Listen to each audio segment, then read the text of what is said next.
I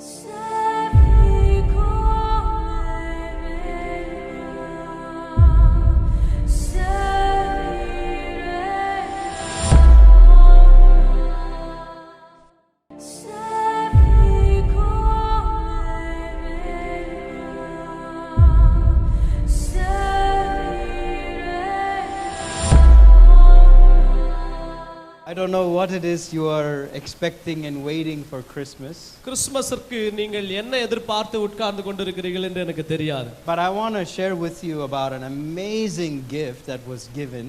ஆனால் நமக்கு கொடுக்கப்பட்ட விலையேறப்பெற்ற பரிசை இந்த காலவேளையில் உங்களுக்கு நான் காண்பிக்க போகிறேன். And Paul the apostle talks about this. அப்போஸ்தலனாகிய பவுல் இதை பற்றி பேசுகின்றார். In 2 Corinthians chapter 9 verse 15. 2 கொரிந்தியர் 9ஆம் அதிகாரம் 15ஆம் வசனம். Paul writes these words. It's a very short scripture. ஒரு சின்ன வசனம் தான். And Paul writes and he says, "Thanks be to God for this indescribable gift." தேவன் அருளிய சொல்லி முடியாத ஈவுக்காக அவருக்கு ஸ்தோத்திரம்.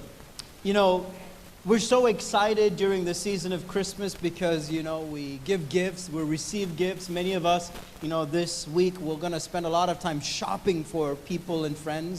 கிறிஸ்மஸ் காலங்களில் நாம் எப்பொழுதுமே உற்சாகமாக இருப்போம், சந்தோஷமா இருப்போம். ஏனென்று சொன்னால் நம்முடைய பரிசுகளை மற்றவர்களுக்கு கொடுப்போம், அவர்கள் கொடுக்கின்ற பரிசுகளை நாம் பெற்றுக்கொள்வோம், பரிசுகளை வாங்கும்படிக்கு நாம் கடைகளுக்கு செல்வோம். I want you to think about this for a moment. ஆனால் நீங்க இதை யோசித்து பாருங்கள். Have you ever received a gift from someone and when you received it, it was such an amazing gift, you had no words to express how you felt when you received the gift? நீங்கள் இதுவரைக்கும் விலை மதிக்க முடியாத ஒரு பரிசை, நீங்கள் விவரித்து சொல்ல முடியாத ஒரு பரிசை யாராவது ஒருவரிடத்தில் இருந்து நீங்கள் பெற்றிருக்கிறீர்களா? And I was thinking about this as I was, you know, preparing for this message, like in my own life, have I ever received a gift that someone gave that when I received it, opened it, that I just was so overcome that I had no words to describe the feeling, the emotion that went through me when I saw the gift? இந்த பிரசங்கத்தை நான் ஆயத்தப்படுத்தி கொண்டிருந்த பொழுது கூட என்னுடைய வாழ்க்கையிலும் கூட இதுவரைக்கும் நான் நினைத்திராத விவரிக்க முடியாத பரிசை என்னுடைய வாழ்க்கையில் யாராவது கொடுத்திருக்கிறார்களா அல்லது நான் பெற்றிருக்கிறேனா? I don't know about you this morning, but many of us, we've not ever experienced that level or that kind of receiving a gift. இந்த காலவேளையில் உங்களை பற்றி எனக்கு தெரியாது, ஆனால் இதுவரைக்கும் நாம் அப்படிப்பட்ட ஒரு அனுபவத்தை அந்த பரிசை நாம் பெற்றிருக்கிறோமா என்பதும் சந்தேகம்தான். You know, sometimes the rich people, they give each other rich gifts, extravagant gifts. சில நேரங்களில் வசதியான பணக்காரர்கள் விலையேறப்பெற்ற பரிசுகளை மற்றவர்களோடு கூட அவர்கள் பகிர்ந்து கொள்வார்கள். I remember reading in the paper a few years ago, one of the wealthiest men in India. ஒரு சில நாட்களுக்கு முன்பதாக நான் பேப்பரை வாசித்துக் கொண்டிருந்தேன். இந்திய தேசத்தில் இருக்கின்ற ஒரு பெரிய பணக்காரர், for his wife's birthday he gifted her an aeroplane. அவருடைய மனைவியுடைய பிறந்த நாளுக்காக ஏரோப்ளேனை அவர் gift-ஆ கொடுத்தார். That was the gift he gave his wife because she celebrated her birthday. அவருடைய மனைவி பிறந்த நாளை கொண்டாடுவதன் நிமித்தமாக அப்படிப்பட்ட ஒரு பரிசை அவளுக்கு கொடுத்தார். But even a gift of that level, you could use words to be able to describe what that gift is and what you felt when you received such a gift. அப்படிப்பட்ட ஒரு பரிசை அவர்கள் பெற்றிருந்தாலும் அந்த பரிசை விவரித்து சொல்ல முடியும், அந்த பரிசினுடைய மதிப்பையும் நாம் விவரித்து சொல்ல முடியும். But in 2 Corinthians chapter 9, Paul takes a lot of time, you know, encouraging the church to give towards the needs of other church Christians. ஆனால் 2 கொரிந்தியர் 9ஆம் அதிகாரத்தில் அப்போஸ்தலனாகிய பவுல் மற்ற சபையில் இருக்கின்ற கிறிஸ்தவர்களுக்கு ஏழைகளுக்கு உதவ வேண்டும் என்று அவர் இங்கு சொல்லுகின்றார். So he's appealing to the believers saying, come on, give a gift, a generous gift to those who are in need in other parts of the world. விசுவாசிகளே, உலகத்தில் இருக்கின்ற மற்ற சபைகளுக்கு, ஏழைகளாய் இருக்கின்ற சபை விசுவாசிகளுக்கு உங்களுடைய பரிசை கொடுங்கள் என்று இங்கே உற்சாகப்படுத்துகிறார். And after talking about the gift that people need to give to one another, he finishes that chapter by this statement that he makes in the last verse. ஒருவருக்கொருவர் நீங்கள் பரிசை கொடுத்து அவர்களுக்கு உதவுங்கள் என்று சொன்ன பின்பதாக கடைசியாக இந்த வார்த்தைகளை சொல்லி அவர் முடிக்கின்றார். He says, thanks be to God for this indescribable gift that he gave. தேவன் அருளிய சொல்லி முடியாத ஈவுக்காய் அவருக்கு ஸ்தோத்திரம் என்று சொல்லி முடிக்கின்றார். Paul says, I cannot in human language, in human words, explain to you the incredibleness of the gift of God that was given in Christ Jesus. Pavul இந்த இடத்துல சொல்லுவது, தேவன் கிறிஸ்து மூலமாய் நமக்கு கொடுத்த அந்த விலையேறப்பெற்ற பரிசை மொழிகளினால வார்த்தைகளினால விவரிக்க முடியாது என்பதை இந்த இடத்தில் அவர் சொல்லுகின்றார். Now this morning I want us to dwell on that one statement here. இந்த காலவெளியில் அந்த ஒரு காரியத்தில் தான் நான் இந்த காலவெளியில் பேச போகின்றேன். What was so indescribable about Jesus that Paul says I cannot even explain to you how amazing Jesus is. இயேசு கிறிஸ்து அவர் விலை மதிக்க முடியாத ஒரு பரிசு. அது என்ன ஒரு விலை மதிக்க முடியாத ஒரு பரிசு பவுல் தன்னால் புரிந்து கொள்ள முடியவில்லை, விவரிக்க முடியவில்லை என்று சொல்லுகிறார். I would like to submit to you 4 reasons why Jesus is the most indescribable gift to everyone on this earth. இயேசு கிறிஸ்து இந்த உலகத்தில் இருக்கின்ற ஒவ்வொருவருக்கும் ஏன் விலையேற பெற்ற பரிசா இருக்கிறார் என்பதை குறித்து 4 முக்கியமான காரியங்களை இந்த காலவெளியில் உங்களோடு கூட பகிர்ந்து கொள்ள போகின்றேன். I'll start with the first reason.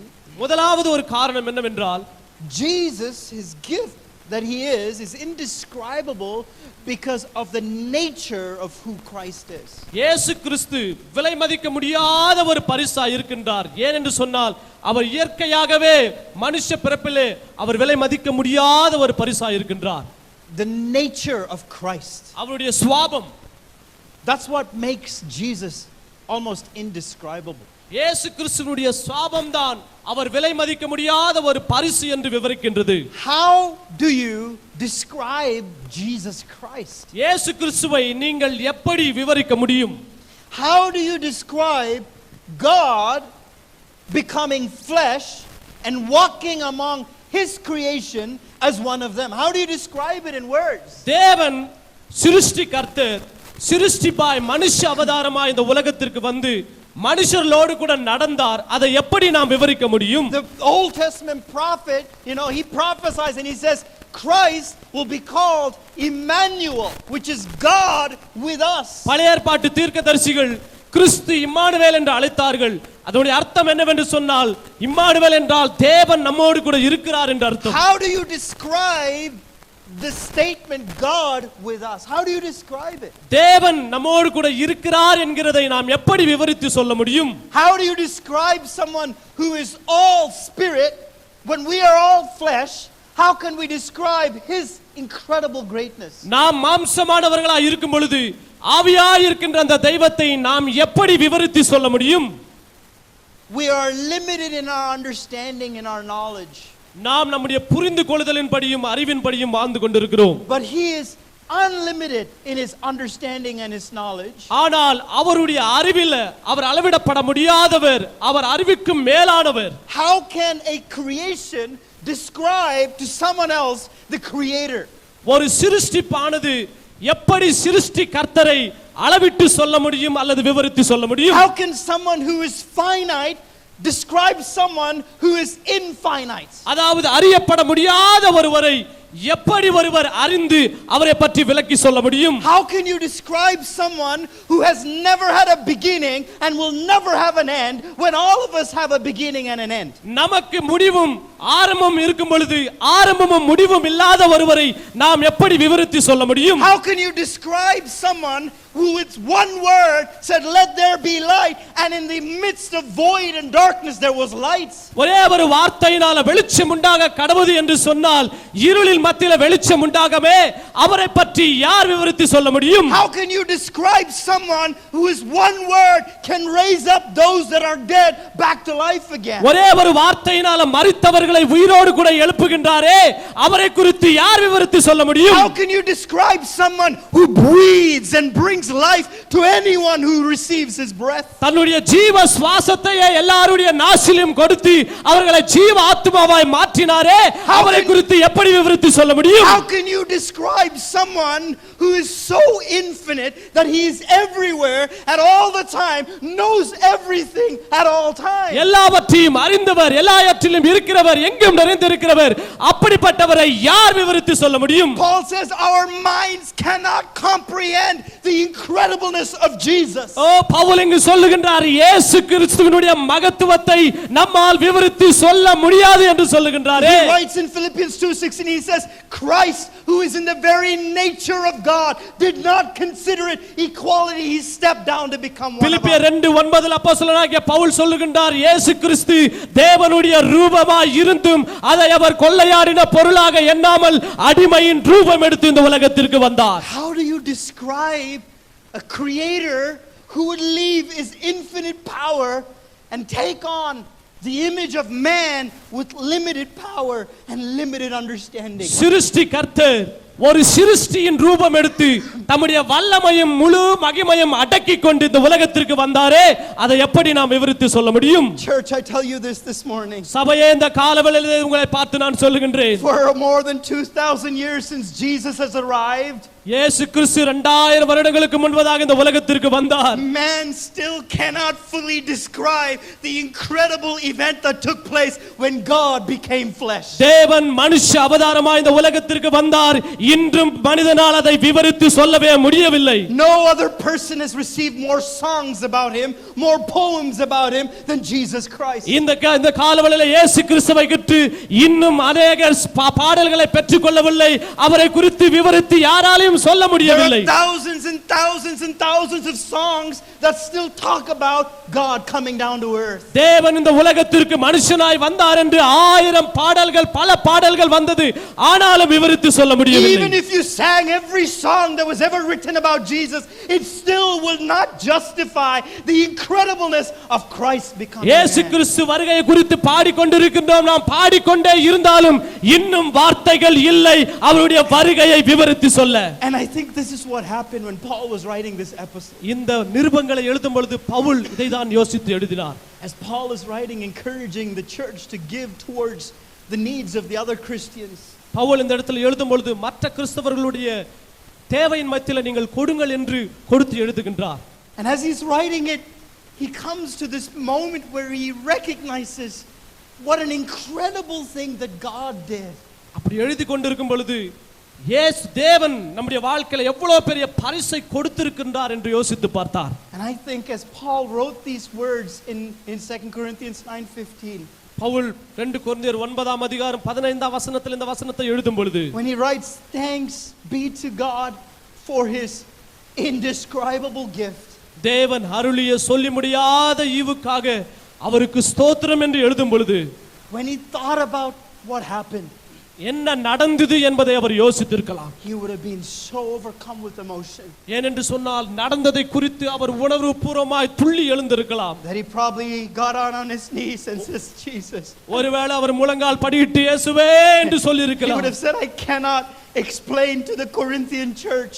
ஏனென்று சொன்னால் கொரிந்து சபைக்கு உம்மை பற்றி என்னால் விவரித்து எழுத I முடியாது. cannot explain to every other human being. மற்ற மனிதர்களை காட்டிலும் என்னை உம்மை பற்றி விவரித்து எழுத முடியாது என்று சொல்லியிருக்கலாம். My words fail me when I try to describe the incredible act of God, the creator of heaven and earth, stepping down to earth. உலகத்தை சிருஷ்ட அண்ட சராசரங்களையும் படைத்த தேவன் இந்த உலகத்துக்கு மனுஷனாய் வந்ததை குறித்து என்னால் விவரித்து எழுத முடியவில்லை என்று பவுல் சொன்னார். He says, indescribable gift.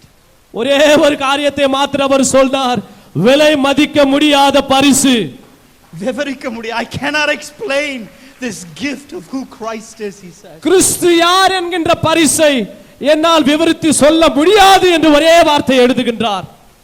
I think still today our limited understanding cannot comprehend what took place in the heavens 2000 years ago.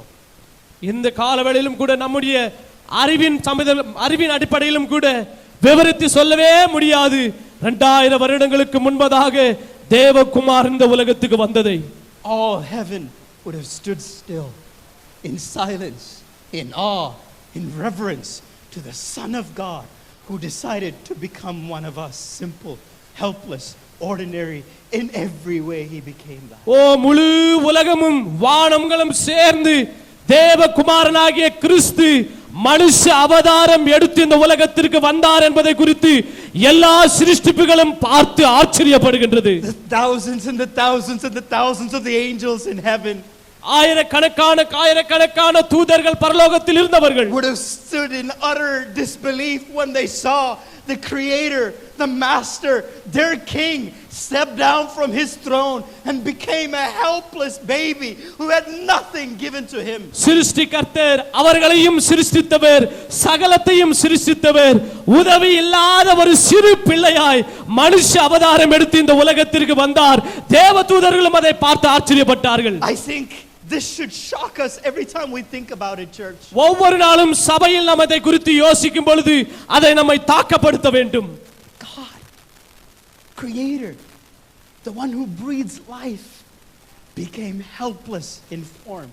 தேவன் சகலத்தையும் சிருஷ்டித்தவர், வார்த்தையினால ஜீவனை கொடுக்கிறவர், சுவாசத்தை கொடுத்தவர், இப்பொழுது உதவி இல்லாத ஒரு மனுஷனாய் சிறு பிள்ளையாய் இந்த உலகத்தில் பிறந்தார். Paul says the very nature of God, equal to God, gave it up and counted it as nothing and became a human being. Pavul இங்கே சொல்லுகின்றார், தேவனுடைய ரூபமாயிருந்தவர், தேவனுக்கு சமமாயிருந்தவர், அதை கொள்ளையாடின பொருளாக எண்ணாமல் அடிமையின் ரூபம் எடுத்து மனுஷ சாயலாய் இந்த உலகத்திற்கு வந்தார். And I think that's why he is an indescribable gift. ஆகவே தான் அவர் விலை மதிக்க முடியாத, விவரிக்க முடியாத பரிசாய் அவர் இருக்கின்றார். We need to give Jesus a round of applause this morning. இயேசுவுக்கு நல்ல கைகளை தட்டி அவருக்கு நாம் இந்த காலவேளையில் நன்றி சொல்ல வேண்டும். The second reason I would like to place before you why Jesus would be called the indescribable gift. இயேசு கிறிஸ்து விலை மதிக்க முடியாத ஒரு பரிசு என்று ஏன் அழைக்கப்படுகின்றார் என்று சொன்னால் இரண்டாவது ஒரு காரணம் is because of his purpose in coming to earth. அவர் உலகத்திற்கு வந்ததற்கான நோக்கத்தின் நிமித்தமாக அவர் விலை மதிக்க முடியாத பரிசு என்று அழைக்கப்படுகின்றார். The shepherds, as they were tending their sheep, the angels appeared to them. மேய்ப்பர்கள் ஆடுகளை மேய்த்துக் கொண்டிருந்த பொழுது தேவ தூதர்கள் அவர்களுக்கு தோன்றினார்கள். And they tell them and they declare to them, unto you born this day in the city of David is a savior, the son of God. தாவீதின் ஊரிலே உங்களுக்கு, தாவீதின் ஊரிலே கிறிஸ்து என்னும் மேசியா இரட்சகர் உங்களுக்கு பிறந்திருக்கிறார் என்று சொன்னார்கள். They were telling the shepherds that Christ came down to be the Messiah. கிறிஸ்து மேசியாவாக பிறந்திருக்கிறார் என்ற வார்த்தை அவர்களுக்கு சொன்னார்கள். When Jesus stepped down to become one of us, இயேசு கிறிஸ்து நம்மை போல ஒருவராய் மாறி உலகத்திற்கு வந்த பொழுது his one purpose for becoming man was this. அவர் மனுஷ ரூபமாய் அவதாரம் எடுத்து வந்தார். ஒரே ஒரு நோக்கத்திற்காக தான் அவர் மனுஷ அவதாரம் எடுத்தார். He came to die. அவர் மரிப்பதற்காக வந்தார். Think about it for a moment. இதை யோசித்து பாருங்க. Being born into this world, இந்த உலகத்தில் பிறக்க வேண்டும் என்று சொன்னால், and when we grow up, one thing that we don't want to think too much about is our death. நாம் வளர்ந்து வருகின்ற காலங்களில் ஒரே ஒரு காரியம் நமக்கு பிடிக்காது, என்னவென்று சொன்னால் மரணம் என்பது நமக்கு பிடிக்காது. How many of you say last week I sat in bed and thought about how I'm going to die? எத்தனை பேர் சொல்ல முடியும், போன வாரம் நான் பெட்ல படுத்திருக்கும் பொழுது நான் எப்படி மரிக்க போகின்றேன் என்பதை யோசித்துக் கொண்டிருந்தேன். I'm looking forward to my death. I can't wait for when I die. Hallelujah. நான் எனக்கு எப்பொழுது மரணம் வரும், என்னால காத்திருக்க முடியல, நான் மரிக்க வேண்டுமே. Has anyone ever thought about it? No, we யாருனாவது யோசித்து பார்த்தீங்களா? As long as we live, the last thing that we want to think about is how we die when we die. We don't want to even go there. அதாவது நாம் கடைசியா நம்ம என்ன யோசிப்போம் என்று சொன்னா எப்படி மரிப்போம் அதை கூட நம்ம யோசிக்க மாட்டோம், அது பிடிக்காது நமக்கு. But think about living life and you know how you're going to die and you know you're going to give yourself unto death. ஆனா அதை யோசித்து பாருங்க, ஒருவர் வாழ்ந்து கொண்டிருக்கும் பொழுது அவர் எப்படி மரிப்பார், என்றைக்கு மரிக்குவார்னு தெரியும், அவரே முன்பதாய் சென்று மரிக்க போகிறார் என்று தெரியும், அவர் எப்படி வாழ்ந்திருப்பார். This is what Jesus dealt with every day. ஒவ்வொரு நாளும் இயேசு இதை தான் யோசித்துக் கொண்டிருந்தார். When Jesus would go about doing good, healing the sick, teaching the people about the kingdom of God. இயேசு கிறிஸ்து நன்மை செய்கிறவராய், தேவ ராஜ்யத்தை சுவிசேஷமாய் அறிவிக்கிறவராய் உலகமெங்கும் சுற்றித் திரிந்தார். The front of his mind, அவருடைய மனதில் என்ன இருந்ததென்றால் the cross. சிலுவை தான் அவருடைய மனதில் இருந்தது. He says, I'm going to the cross. நான் சிலுவைக்கு நேராக போய் கொண்டிருக்கிறேன். Every time he saw someone hurting, ஒவ்வொரு முறையும் யாராவது ஒருவர் அவரை துன்புறுத்தினால், anyone who was dying or who was in sickness, who needed help, யாரெல்லாம் வியாதியில மரணத்தினால பாதிக்கப்பட்டு கொண்டிருந்தார்களோ, when they were struggling with sin, அவர்கள் பாவத்தில் போராடி கொண்டிருந்த பொழுது Jesus would look at them, இயேசு அவர்களை பார்த்து, his heart filled with compassion. அவருடைய உள்ளம் மனதுருக்கத்தினால் நிறைந்தது. But Jesus knew ஆனால் இயேசுவுக்கு தெரியும் the day will come, ஒரு நாள் வரப்போகின்றது, Son of Man will be lifted up, தேவகுமாரன் உயர்த்தப்பட and he போகின்றார். will be the lamb that would be slain, அவர்தான் அடிக்கப்பட்ட ஆட்டுக்குட்டியானவராய் உயர்த்தப்பட and he will போகின்றார். be the last lamb that will ever be slain. அவர் ஒருவரே கடைசி தேவ ஆட்டுக்குட்டியாய் அவர் அடிக்கப்பட போகின்றார். After he would be slain, no other lamb would ever need to be slain ever on earth. அவருக்கு பின்பதாக ஆட்டுக்குட்டி என்பது ஒன்று இல்லை, வேற யாரும் எந்த விலைக்கிரயத்தை செலுத்தவும் முடியாது. The blood that he would shed would be the remission for our sins. அவர் சிந்த போகின்ற இயேசுவினுடைய இரத்தம் தான் நம்முடைய பாவத்திற்கான பிராயச்சித்தமாய் When இருக்கிறது. he came down to earth, that was his one goal, one purpose, is to die for you and for me on the cross. ஆனால் அவர் இந்த உலகத்திற்கு வந்த பொழுது உனக்காகவும் எனக்காகவும் மரிக்க வேண்டும் சிலுவையில் என்கின்ற நோக்கத்திற்காக தான் அவர் வந்தார். For such a hard task, மிகவும் கடினமான ஒரு இலக்கு. for someone who had all power and all authority, ஒருவர் எல்லா வல்லமையும் சகல அதிகாரங்களையும் உடையவர். could he not have sent one of his many thousands of angels to do that job? அவருடைய வேலையை செய்வதற்காக ஆயிரக்கணக்கான தூதர்களை அவர் அனுப்பியிருக்கலாம். As I was reading that scripture, I was thinking to myself, வசனத்தை வாசிக்கும் பொழுது நான் இதை யோசித்துக் கொண்டிருந்தேன். personally, I don't have much authority. I don't have that many people underneath me. எனக்கு அப்படிப்பட்ட ஒரு அதிகாரம் கிடையாது, எனக்கு அப்படிப்பட்ட ஒரு மக்களும் கிடையாது. ஆனால் நான் வாசித்துக் கொண்டிருந்த பொழுது But I thought, if there was a tough job, ஒருவேளை அது கடினமான ஒரு வேலையா இருக்கும்னா my human nature would be, who can I send to do that job?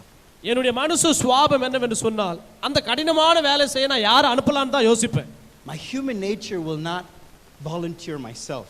I want to volunteer someone else to do that tough. அதாவது என்னுடைய மனுஷ சுவாபம் அந்த கடினமான வேலை செய்ய நான் செய்யக்கூடாது, யாராவது ஒருவரை தான் நான் அனுப்பணும். You're all looking at me funny. You all do the same thing. Think about it. எல்லாரும் என்ன ரொம்ப ஆச்சரியமா பாக்குறீங்க, நீங்களும் அந்த மாதிரி தான் செய்வீங்க. If you have a tough job, ஒருவேளை உங்களுக்கு ரொம்ப கஷ்டமான ஒரு வேலை இருக்குன்னா you think, who can I volunteer to do this job? யார் அந்த வேலையை செய்ய சொல்லலாம்? Jesus could have done this. இயேசு இதை செய்திருக்கலாமே. When God gave this call, who shall I send? Who will go forth? ஆனால் தேவன் யாரை நான் அனுப்புவேன், யார் எனது காரியமாய் போவார் என்று சொன்ன பொழுது Jesus could have leaned over to the Father and said, send Michael. He's good. He's a good warrior. ஒருவேளை இயேசு பிதாவினுடைய காதுல சொல்லி இருக்கலாம், மீகாவேல் தூதன் அனுப்பு, அவர் நல்லா சண்டை போடுவார், He's got a good history. He's a mighty warrior. He will do well for you. அவர்தான் சண்டை போறதுல ரொம்ப வல்லவர், நல்லா அடிச்சு தூசு கலப்பார், அவர் அனுப்பலாமே. But Jesus says, here I am. Send me. ஆனால் இயேசு என்ன சொன்னார் என்று சொன்னால், இதோ நான் இருக்கின்றேன், என்னை அனுப்பு.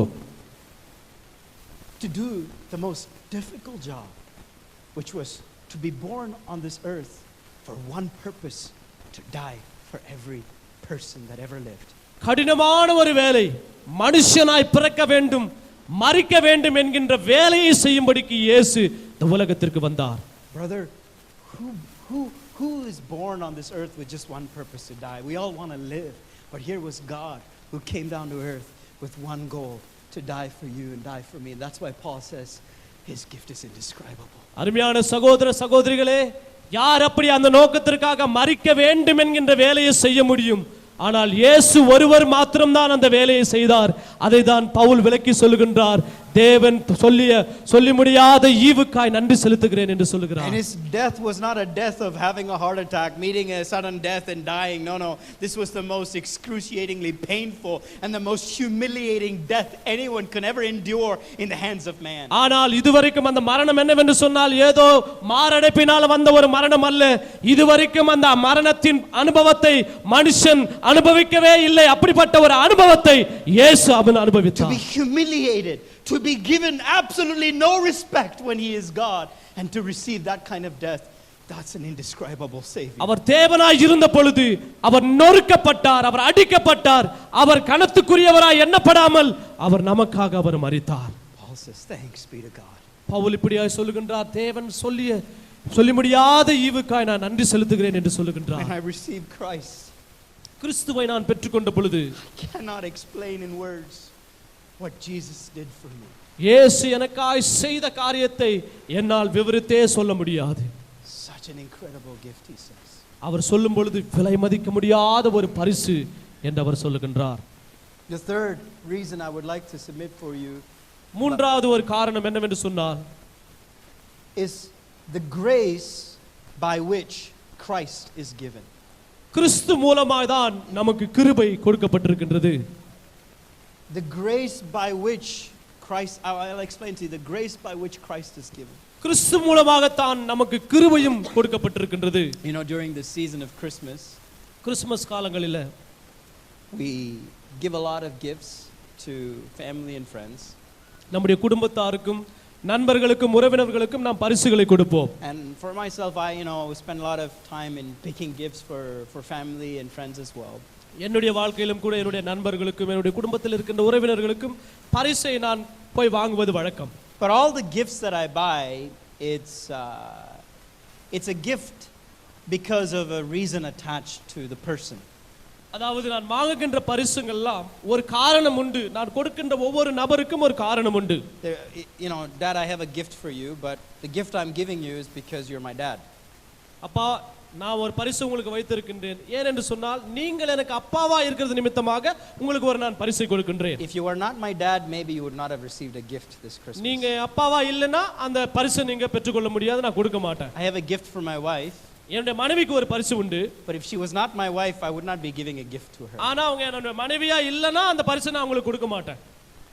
If I were to give a gift to someone else, who's not my family but someone else, என்னுடைய குடும்பம் இல்லாத வேற யாராவது ஒருவர் இருப்பார்கள் என்று சொன்னால் அவருக்கு நான் ஒரு பரிசு கொடுப்பேன் என்றால் there's a reason why I'm giving a gift. நான் கொடுக்கின்ற ஒரு பரிசுக்கு ஏதோ ஒரு காரணம் இருக்கு. Probably because they gave me a gift last year, so now I feel bad, I want to give them a gift this year. பொதுவாக போன வருஷம் அவங்க எனக்கு ஒரு gift கொடுத்தாங்க. ஒருவேளை நான் கொடுக்கலனா ஏதாவது தப்பா நினைச்சுக்குவாங்களோ அந்த காரணத்துக்காக கொடுக்கலாம். So now when I give a gift, they feel bad. Ayo, I didn't get him any gift, so next year he'll give me a gift because I gave him a gift this year. ஒருவேளை நான் கொடுக்கும் பொழுது அவங்க ஒரு தப்பா அவங்க அதை பெற்றுக்கொண்டு அடுத்த வருஷம் ஒருவேளை எனக்கு அவங்க gift கொடுப்பாங்களோ. And the cycle will keep going on. We all give gifts to one another because there is a reason why we give gifts. இப்படி தான் நாம் பரிசுகளை கொடுத்து கொண்டிருக்கின்றோம். காரணம் என்னவென்று சொன்னால் அந்த காரணம் அவர்கள் மறுபடியும் எனக்கு கொடுப்பாங்க, நான் அவங்களுக்கு கொடுப்பேன். இந்த காரணத்தினால் கொடுக்கின்றோம். We give a gift because they're family. We give a gift because we want favor from them, or we want something from one another. That's why we give. நம்முடைய குடும்பத்திற்காக நாம் பரிசுகளை கொடுக்கின்றோம். யாராவது ஒருவர் நமக்கு உதவி செய்யணும் என்பதற்காக நாம் பரிசுகளை கொடுக்கின்றோம். We give to the poor because there is a sense of obligation in us. ஏனென்று சொன்னால் நாம் ஏழைகளுக்கு கொடுக்கின்றோம். ஏழைகளுக்கு கொடுத்தோம் என்று சொன்னால் கொடுத்து விட்டோம் என்கின்ற ஒரு திருப்தி நமக்கு இருக்கின்றது. அதற்காக கொடுக்கிறோம். We know scripture teaches us to give to the poor. We know we need to be generous, so we're giving it because we want to be obedient to scripture, not because of anything else. அதாவது நாம் ஏழைகளை நேசிக்கின்றோம், ஏழைகளுக்கு கொடுக்க வேண்டும் என்று வேதம் சொல்லுகின்றது. அதை நாம் கொடுக்கின்றோம் ஏனென்று சொன்னால் வேத வார்த்தைக்கு கீழ்ப்படிகின்றோம். There is a reason for all our gift giving. நாம் கொடுக்கின்ற ஒவ்வொரு பரிசுக்கும் பின்பதாக ஒரு காரணம் இருக்கின்றது. Turn to your neighbor and say, if you give me a gift, I know there is a reason. பக்கத்துல இருக்கிறவங்கள பார்த்து சொல்லுங்க, நீங்க எனக்கு ஒரு பரிசு கொடுத்தா ஏதோ ஒரு நோக்கத்திற்காக காரணத்துக்காக தான் நீங்க பரிசு கொடுக்குறீங்க. Tell me what the reason is, I'll get the gift from you. அதாவது நீங்க சொல்ற என்ன நோக்கத்திற்காக கொடுக்குறீங்க அதை சொல்லுங்க, அதுக்கு அப்புறம் நான் பரிசை பெற்றுக்கொள்கிறேன். Because the gift is always with a string attached. We don't give it freely. We have an agenda in our mind for the gift. ஏனென்று சொன்னால் நாம் எப்பொழுதெல்லாம் பரிசு கொடுக்கிறோமோ அதோடு கூட ஒரு காரியத்தை ஒட்ட வைத்து கொடுக்கிறோம். ஏனென்று சொன்னா புரோகிராமோட கூட தான் நம்ம பரிசு கொடுக்கிறோம். But think about this. ஆனா இதை யோசித்து பாருங்கள். God doesn't owe us anything. ஆனால் தேவன் எந்த காரணத்தினாலும் அந்த பரிசை நமக்கு கொடுக்கவில்லை. He doesn't need any favor back from us. நம்மிடத்திலிருந்து அவருக்கு ஒரு தயவு வேண்டும் என்ற அவசியமும் இல்லை. Paul writes in Romans chapter 5, he says, while we were still sinners, Christ died for us, he says. ரோமர் 5ஆம் அதிகாரத்தில் பவுல் இதை எழுதுகின்றார், நாம் பாவிகளாய் இருக்கும் பொழுது கிறிஸ்து நமக்காக மரித்தார். Meaning while we were rotten, while we were unlovable, while we were untouchable, God still gave his son Christ as a gift for us. நாம் தீண்ட தகாதவர்களாய், நாம் விலையில்லாதவர்களாய் இருந்த போதிலும் தேவன் கிறிஸ்துவை நமக்காக பரிசாய் கொடுத்தார். We did not deserve a gift, we did not deserve any love from him, but he still gave us a gift which was Christ because he is God. அவருடைய அன்பையும் விலையேறப்பட்ட பரிசையும் பெற்றுக்கொள்ள நமக்கு தகுதியே கிடையாது. இருந்த போதிலும் அவர் விலை மதிக்க முடியாத பரிசாகிய கிறிஸ்துவை நமக்கு கொடுத்தார். That's why Paul says indescribable. ஆகவே தான் பவுல் சொல்லுகின்றார், அவர் விலை மதிக்க முடியாத ஒரு பரிசாய் இருக்கின்றார் என்று. Paul says, I could never do anything to ever earn this gift or ever repay this gift. இந்த பரிசை பெற்றுக்கொள்ள என்னால எந்த வேலையும் செய்ய முடியாது, பரிசுக்காக எந்த விலைக்கரையும் என்னால செலுத்தவும் முடியாது. Because that's what we do as human beings. நாம் மனுஷர்களாய் நாம் அதுதான் செய்வோம். As soon as we get a gift, we assess the value of the gift. அதாவது நாம் பரிசை பெற்றுக்கொண்ட உடனே அந்த பரிசினுடைய மதிப்பு அளவு போட்டு பார்ப்போம். Sisters, how many of you have taken the sari to the shop and asked them, how much is this sari, you know?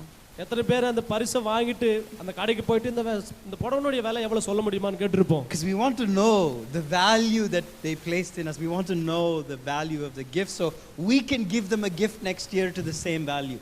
ஏன் என்று சொன்னால் அந்த பரிசினுடைய மதிப்பை நாம் அறிந்து கொள்ள விரும்புகின்றோம்.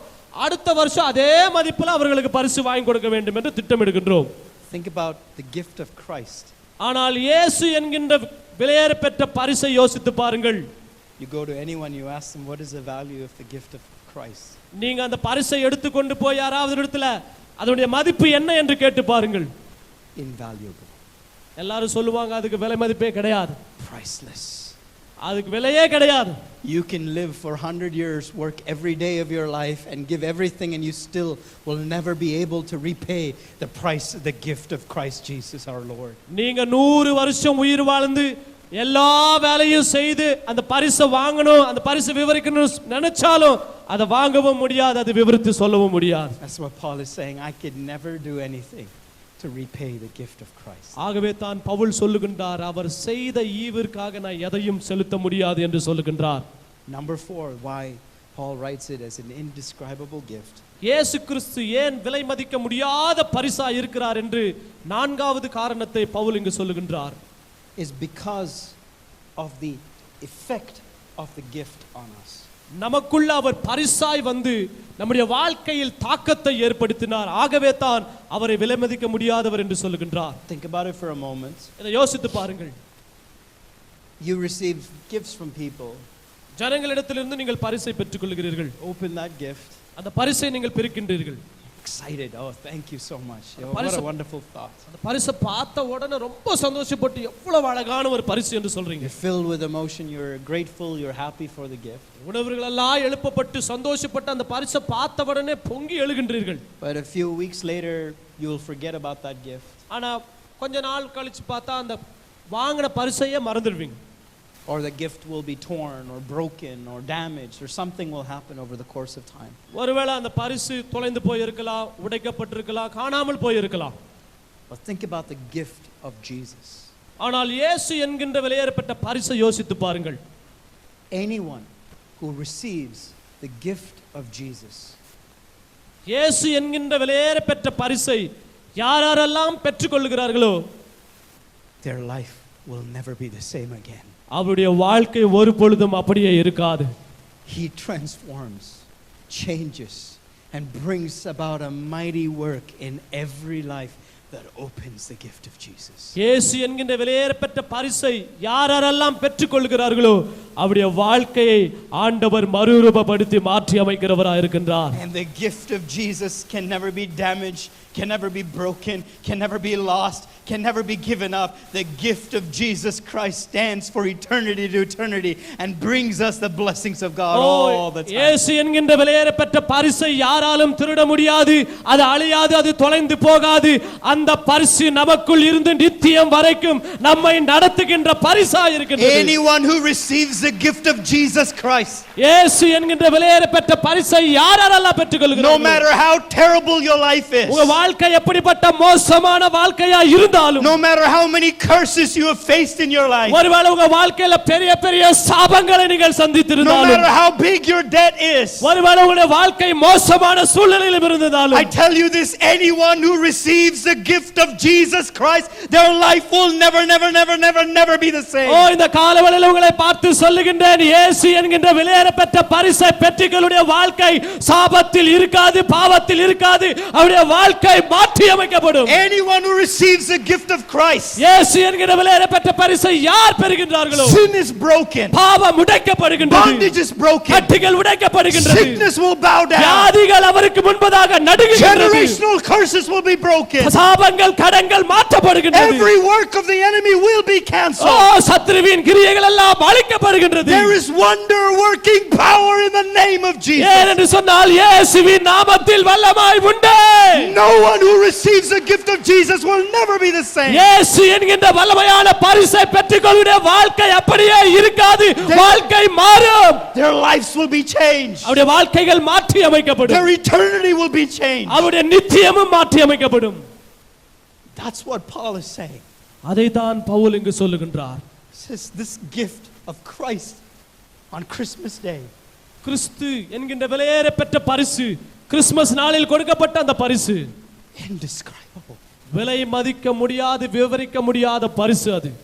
How can you put a value on something that changes your life for the rest of your life? உங்க வாழ்க்கையே மாற்றி அமைக்கின்ற அந்த விலையேற பெற்ற பரிசுக்கு நாம் எவ்வளவு மதிப்பை கொடுக்க முடியும்?